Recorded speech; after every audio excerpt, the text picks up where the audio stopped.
अस्सलाम वालेकुम।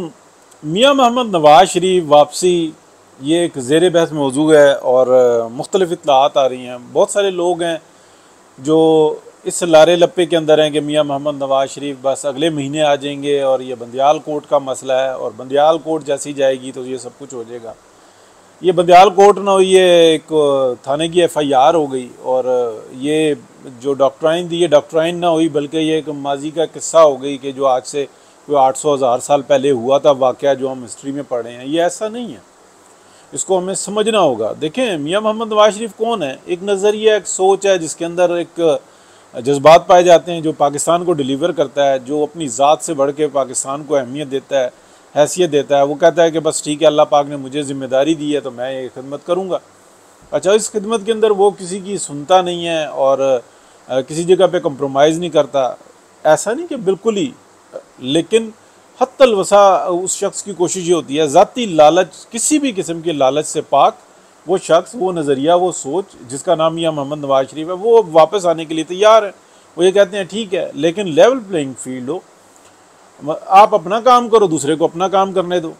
ऐसा ही हुआ सितंबर 2021 से और फिर ऑनवर्ड अगर आप देख लें, दिसंबर में आ गई है अदम एतमाद की तहरीक का मसला शुरू हुआ।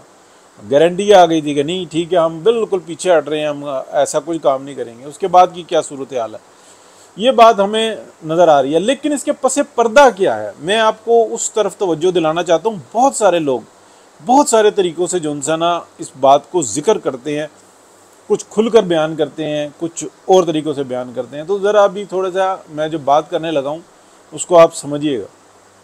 1900 की जो सदी है ना, ये दुनिया की ऐसी सदी कहलाई जाती है जिसमें सबसे ज़्यादा तरक्की हुई। यानी कि आप देख लें कि टीवी और फैक्स से लेके और हर चीज़, हर बड़ी इजाद जिसके अंदर इस वक्त में दुनिया जो है ना सर्वाइव कर रही है, वो हमें 19वीं सदी में नज़र आती है। 18वीं सदी में भी बहुत कुछ हुआ ऐसा, लेकिन बहुत ज़्यादा जो इजादात हुई वो 19वीं सदी में हुई। और जो 20वीं यानी कि सदी कह लें, इसके अंदर आप कह लें कि हर वो इजाद जो 19वीं सदी में हो चुकी हुई थी उसको पॉलिश किया गया। मतलब ऐसा नहीं है कि वो नई आगे बढ़ गई। मोबाइल फ़ोन से लेके हर चीज़ जो है ना 19वीं सदी में आपको नज़र आएगी। और टीवी स्टेशंस और जो है ना टेलीफोन से लेके हर चीज़ आपको 19वीं सदी में नज़र आएगी। उसको पॉलिश होता हुआ देखेंगे आप 20वीं सदी में। 19वीं सदी के अंदर ट्रेडिंग दुनिया के अंदर कैसे की जानी है और कैसे ऑर्डर्स किए जाने हैं और तरतीब क्या बनेगी, ये भी आपको नज़र आता है निज़ाम। अच्छा, 19वीं सदी में आपको ये ख़तरा भी नज़र आता है कि आने वाले वक्त के अंदर जो इंटेलिजेंस है वो किस तरीके से होगी और हमने वॉर स्ट्रेटजीज़ क्या बनानी है, ये भी आपको नज़र आता है।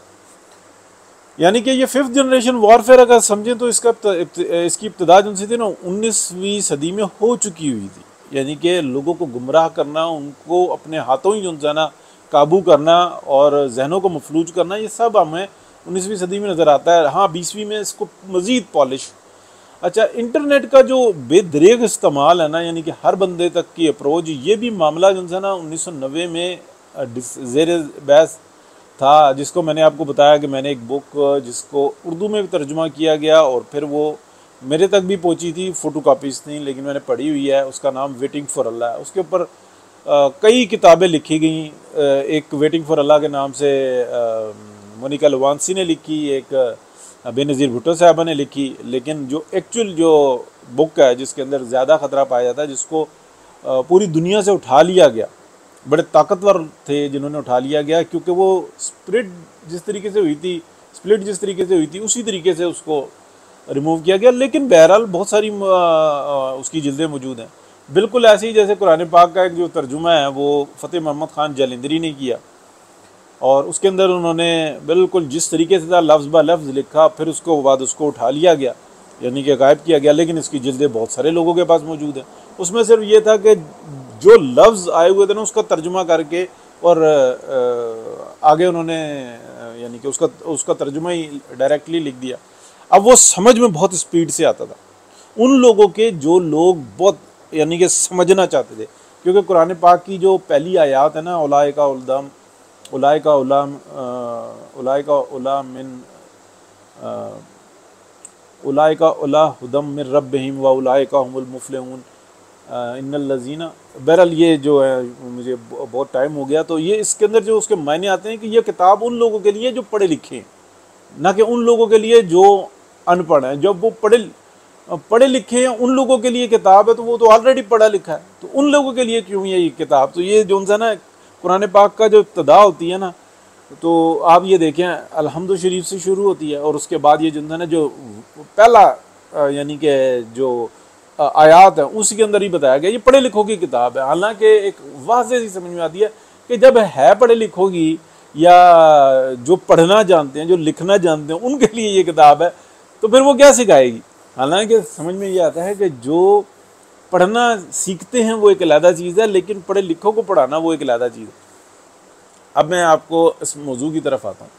देखिए, एक शहर है जो कि मिडल ईस्ट में बन रहा है, उसका मैं नाम नहीं लेता, बहुत बड़ी इन्वेस्टमेंट उस पर कही जाती है, जनाब ये हो रहा है वो हो रहा है, तो ठीक है हो रहा है, लेकिन उससे बड़ा एक शहर जो है ना पाकिस्तान की तरफ भी बन रहा है।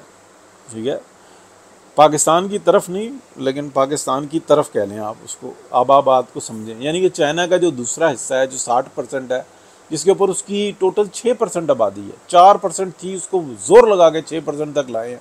उस 60% एरिया को जो आबाद करना है चाइना ने, उसके लिए एक बहुत ही बड़ा प्लान है। इतना बड़ा प्लान है कि हमारी और आपकी सोच से बस हो जाती है।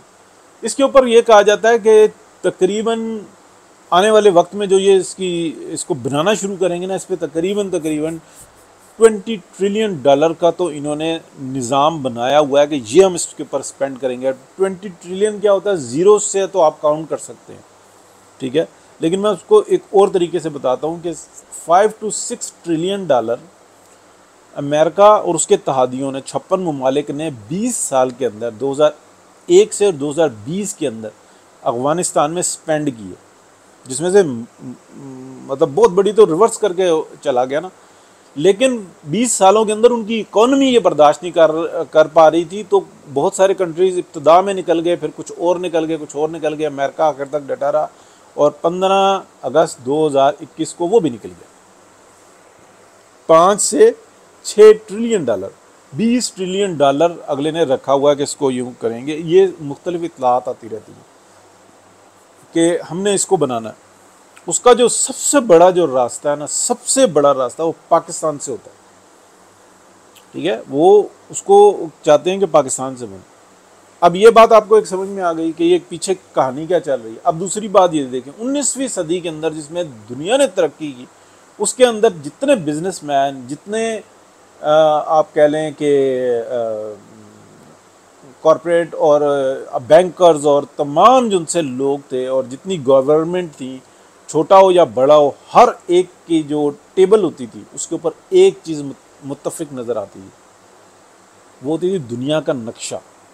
दुनिया का नक्शा जो है ना वो गोल है और वो उसी सूरत में सामने नज़र आता था। अब पुरानी फिल्में उठा के देख लें, उर्दू की, इंग्लिश की, हिंदी की, फ्रेंच की, जो मर्जी उठा के देख लें, हर टेबल के ऊपर ना दुनिया का नक्शा नज़र आता था और उनको ये पता होता था कि ये दुनिया गोल है, अभी सिर्फ हमारी दिमाग में घूम रहा है। तो ये मैंने आपको बहुत दफ़ा बताया कि एक आवाज़ का जादू होता है और एक तस्वीर का जादू होता है। तो वो जादू दोनों से थे ना, हर वक्त उस शख्स पे असर करते थे। अब मैं आपको उसकी एक वजह बताऊं, मौजूदा हालात में लोगों को नहीं समझ में आ रही।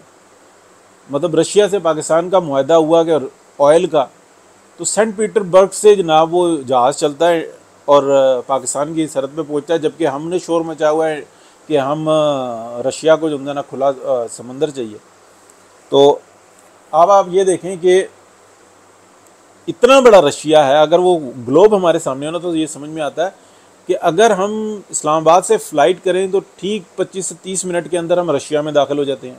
अफगानिस्तान क्रॉस किया और रशिया में दाखिल हो गए, जबकि हमें सेंट पीटरबर्ग करना हो तो वो इस्लामाबाद से फ़्लाइट उड़ेगी, 8 घंटे की आएगी और ऐसे जो ना जाएगा अपना पेशावर की तरफ जहाज़, ठीक है, और अफगानिस्तान में इंटर होकर रशिया में इंटर होगा, जबकि बिल्कुल ऑपोजिट जो इंसान है वो, या आप कह लें कि कम से कम ऐसे जाएगा। अब ये चीज़ जो उनसे ना, जब हमारे सामने से ग्लोब्स हट गए तो ये मसाइल खड़े हो गए। तो ये जो पाकिस्तान के अंदर ये जो एक जंग छिड़ी हुई है ना, कट्टा एक ने खोल दिया, दूसरे ने खोल दिया, तीसरे ने खोल दिया। पाकिस्तान के अंदर ये जो आज से 20-30 साल पहले शिद्दत के साथ और तकरीबन पाकिस्तान 50-60 साल पहले अमूमी तौर पे ये जहन साजी की गई कि पाकिस्तान के मालिक कौन है, वो रियासत है। जब तक वो पीछे नहीं हटेंगे ना, ये कोई मामलात नहीं हल होंगे। इसलिए कि उनको जब कहा जाता है ना कि ये आपके बच्चे हैं, ये इतने मिलियंस ऑफ डॉलर हैं, ये आपको ब्लैक से वाइट से उससे कोई गर्ज नहीं है, आपको मिल जाएंगे, आपको ये काम करना है और ये पाकिस्तान की भलाई के लिए करना है। और एग्जैक्टली वो उसके ऑपोजिट कर रहा होता है।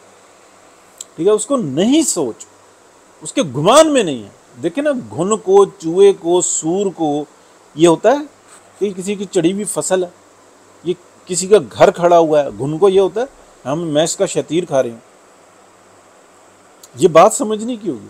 मैं शख्सियत की बात नहीं कर रहा, उस मेंटल अप्रोच की बात कर रहा हूँ जो कि है।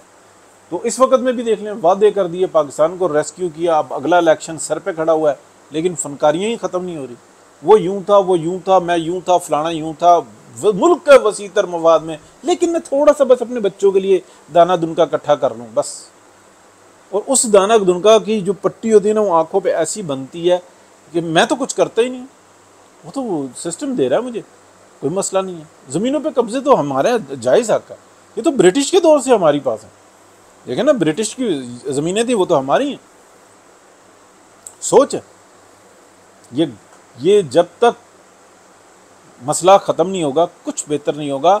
लेकिन मैं आपको एक और बात बताऊं कि ये जो दुनिया ना, ये गोल है।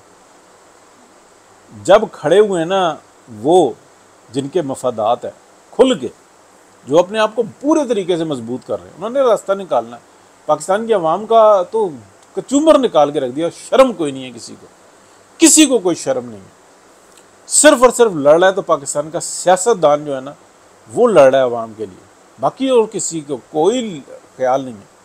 क्या आइन और क्या कानून के तमाशे लगाए गए हैं और लगाए जा रहे हैं। सिर्फ और सिर्फ सियासतदान रास्ता निकालने की कोशिश कर रहा है, आवाम को पता होना चाहिए। तो बड़ी भयानक सी स्टोरी है जी। चलें, हमने जिक्र कर दिया थोड़ा सा, वो जो कहते हैं रजी दादा के तबल बजा दिया। तो समझने की बात है कि ये दुनिया गोल है, इस बात को समझना होगा। एक एग्रीमेंट जो हुआ है ना कि हम उधर से ऑयल लेंगे रशिया से, तो जब वो एग्रीमेंट हो गया ना तो वो ऑयल कहीं से भी आ सकता है। रशिया की इस साइड पे ऑयल नहीं है, रशिया की उस साइड पे ऑयल है, लेकिन रशिया को के पास इधर से गैस है बहुत ही बड़ी तादाद में। कहते हैं कि दुनिया की 85% गैस है यहाँ पर। तो उसके लिए भी तो रास्ता चाहिए ना। और फिर मंडी कहाँ पे है, किसी को अच्छा लगे किसी को बुरा लगे। कमिंग टाइम के अंदर 2 बड़ी मंडियाँ हैं गैस की, एक चाइना, दूसरा इंडिया। रास्ता एक ही है पाकिस्तान का। वो जिनके बच्चों को तहफ़्फ़ुज़ मिलता है ना, जिनके बच्चों को दौलतें मिलती हैं, वो सब जाते हैं यूरोप में, अमेरिका में, ऑस्ट्रेलिया में। और वो अल्लाह अकबर। और आप ये देखें कि सियासतदान की कुर्बानी देखें और उनको पढ़ने वाली गालियाँ देखें। ठीक है, एक मियाँ मोहम्मद नवाज शरीफ, उससे एक माफ़ी मांगना जो सा ना वो मुश्किल हुई है। नई से नई अब तरकीबें निकल रही हैं। और आप ये देख लें कि पिछले 1-2 माह के अंदर क्या ट्रेंड बना के, ये भी वही हैं जो पहले वाले थे, ये भी वही हैं। और आप नवंबर के बाद देखिएगा, जो उसको बिगल मैंने सबसे पहले बजाया था कि नवंबर के बाद क्या होता है। 1 साल हो जाएगा ना, 1 साल का ग्रेस पीरियड दिया है। एक खलाई मखलूक है, एक खुदाई मखलूक है। खुदाई मखलूक ने यह दिया है कि 1 साल इंतज़ार करो, देखो उसके बाद। ठीक है जी, देखते हैं जी। अल्लाह पाक की ज़ात है बड़ी, और बात करते रहेंगे। अल्लाह हाफिज़।